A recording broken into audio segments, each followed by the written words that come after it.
आज मैं अलंकार को स्पष्ट करूंगी।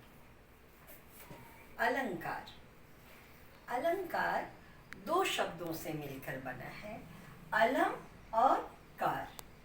अलम का अर्थ है सुशोभित, कार का अर्थ है करने वाला। अर्थात जो सुशोभित करता है उसे अलंकार कहते हैं। अलम करोति इति अलंकारः, जो अलंकृत करे, सुशोभित करे, वह अलंकार है। अलंकार का अर्थ आभूषण होता है। नारी आभूषण पहनती है, हार, कंगन, कुंडल इत्यादि आभूषण पहनती है, और वह आभूषण पहनने से नारी के सौंदर्य श्री में वृद्धि होती है। उसी प्रकार कविता रूपी कामिनी की शोभा, कविता रूपी स्त्री की शोभा जिस शब्द अर्थ से बढ़ती है, जिस धर्म और गुण से बढ़ती है, उसे हम अलंकार कहते हैं। अलंकार की परिभाषा ये कि काव्य की शोभा बढ़ाने वाले तत्व को अलंकार कहते हैं। अर्थात जिन तत्वों से काव्य की, कविता रूपी कामिनी की शोभा बढ़ती है, उसे हम अलंकार कहते हैं। अब हम अलंकार के भेद को देखते हैं। संस्कृत के आचार्यों ने अलंकार के 3 भेद बताए: शब्दालंकार, अर्थालंकार, उभयालंकार।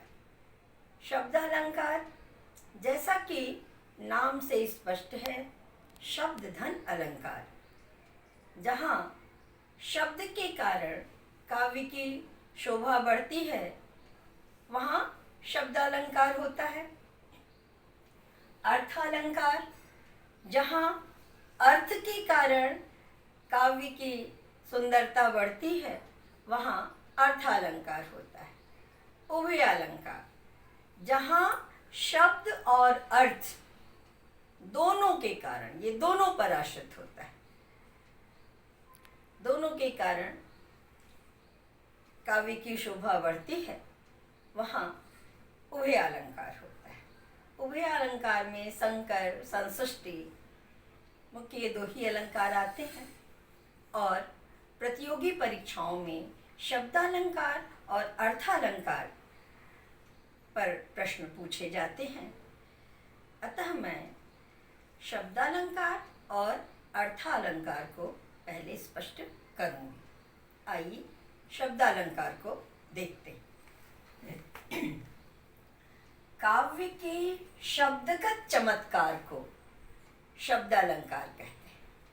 अर्थात जहाँ काव्य में शब्द के कारण चमत्कार आता है, सौंदर्य आता है, वहाँ शब्दालंकार होता है। अगर हम शब्द को हटाकर उसका पर्यायवाची शब्द रख दें, तो अलंकार चला जाता है। तो मुख्य शब्द है कि शब्द के कारण काव्य की सुंदरता बढ़ती है, वहाँ शब्दालंकार होता है। शब्दालंकार के प्रकार।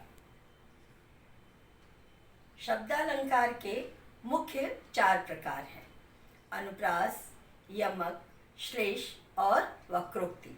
वैसे पुनरुक्ति प्रकाश, पुनरुक्तावभास, विप्सा आदि अलंकार हैं, परंतु ये 4 अलंकार प्रतियोगी परीक्षाओं में या हाई स्कूल, इंटर के बोर्ड की परीक्षाओं में पूछे जाते हैं।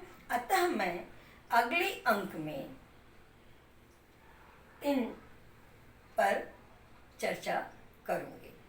धन्यवाद।